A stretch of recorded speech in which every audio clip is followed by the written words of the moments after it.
Hey party people, I'm Lia Scholl, pastor of First Friends here in beautiful Greensboro. I'm grateful that you're taking a little time to be with us today. We are talking about Paul and his many adventures, so be strong and courageous. Do not be afraid, for the Lord your God is with you wherever you go. Today's text seems to be all over the map, and well, that's because it's all over the map. In the verses before today's text, Paul visits Derbe, Lystra, Phrygia, and Galatia, then Mysia and Bithynia to the seaport of Troas. It is there that Paul has a vision, or maybe he fell asleep and had a dream. A man begged Paul to come and help him, and Paul could tell by the accent in the dream that he was a Macedonian. They boarded a boat to Troas. They went to Neapolis, to Philippi, a major city in Macedonia, and a Roman city. And when I say that it's all over the map, I also mean that there are a lot of people in the text. There's Lydia from Thyatira, a wealthy merchant, and her family.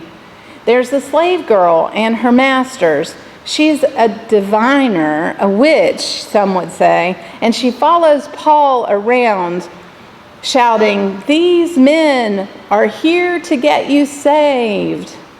And then there's the city officials who beat Paul and Silas, and the prison guard ordered to make sure they don't escape. These people don't seem to have much in common. The wealthy businesswoman, well, she's pretty highfalutin. She's a God-fearer, which means that she's accepted in the Jewish community, but she also has a Greek name. So there she is in this Roman city making money. You might call her cosmopolitan.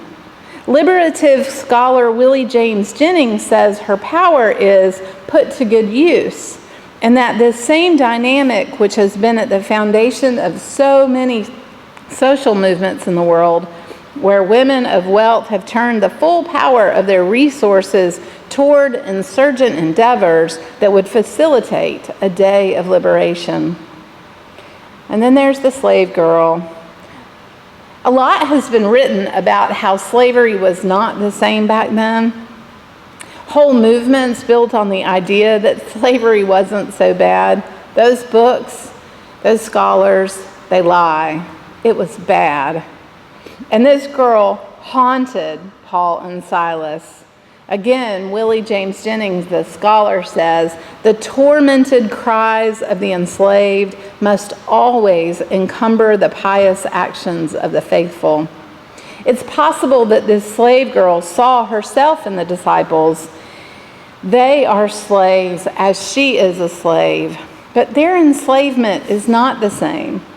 The enslavement of people in Roman territories and the enslavement of people in these United States is not the same as being enslaved to God. The disciples never experienced the same level of vulnerability that she had or her lack of agency. And not only that, she was a vulnerable woman who was running around telling the truth about Paul and Silas. The text tells us that Paul is annoyed with her. So Paul casts out the demon inside her, and giving Paul the benefit of the doubt right here, Paul liberates her. I'm not sure that was what his goal was, but that is the eventual ending of it. Those who had enslaved her, though, are not impressed. They call the authorities on Paul and Silas, who are then beaten and incarcerated. And then we meet the jailer. The jailer took his job very seriously, so seriously, in fact, that he nearly took his own life because his prisoners got free. He was so impressed with Paul and Silas getting free that he himself fell down on his knees and asked them to be saved.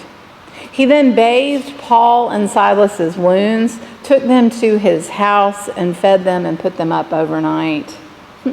That is a lot of people, seemingly contradictory people with different needs, different jobs, different living situations. And I can't help but wonder if they met for worship on Sunday.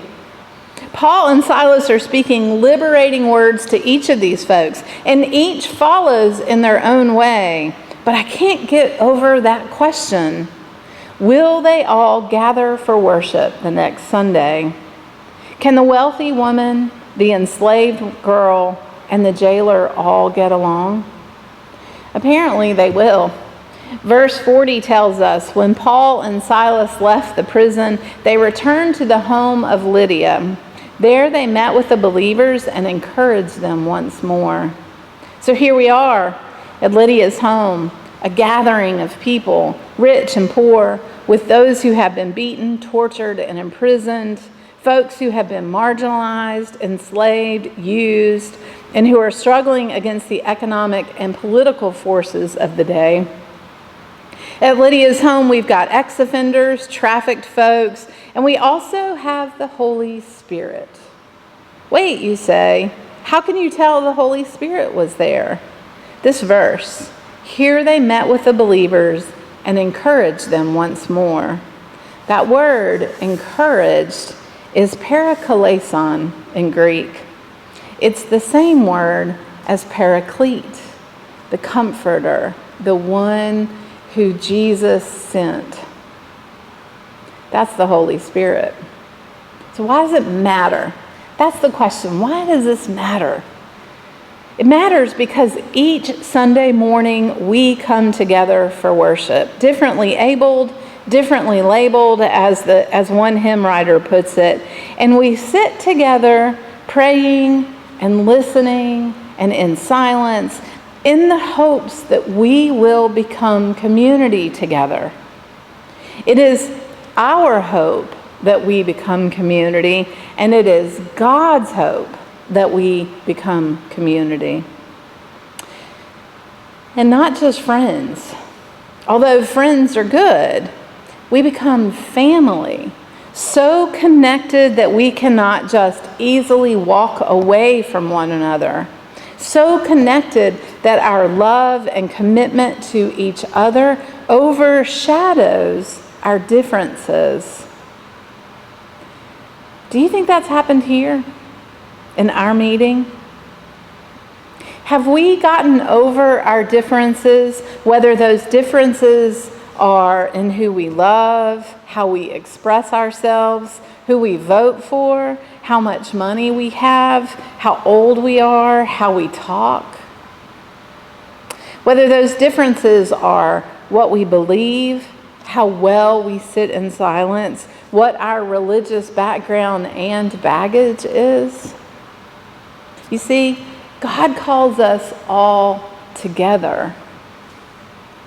God calls us all together, not expecting us to become same, but expecting us to bring our differences, to honor the differences of others, it's not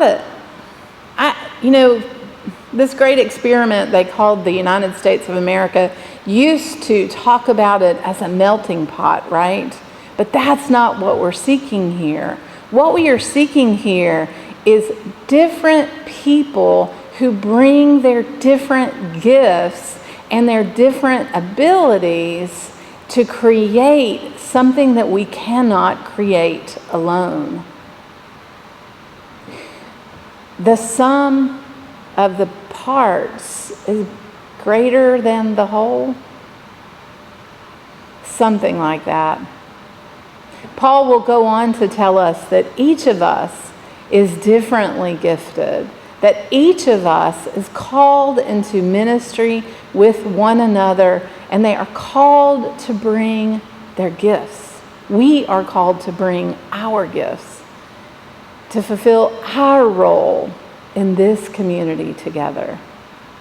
As we enter into waiting worship, I wonder if you could just think about the expansiveness of the love that gives us the ability to overcome those differences.